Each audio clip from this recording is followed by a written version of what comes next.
Okay, so ICP pressure here. Let's see what it wants versus what it's seeing. So cranking, it wants nearly 700 pounds, and it's only getting 290. Slowly building up, but not.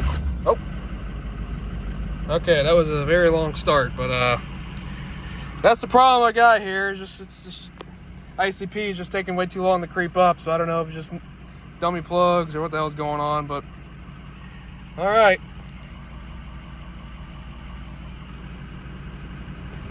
Let's see.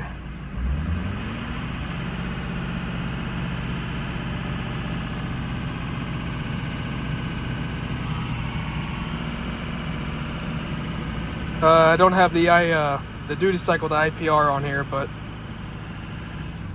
okay, well, we'll figure this out then.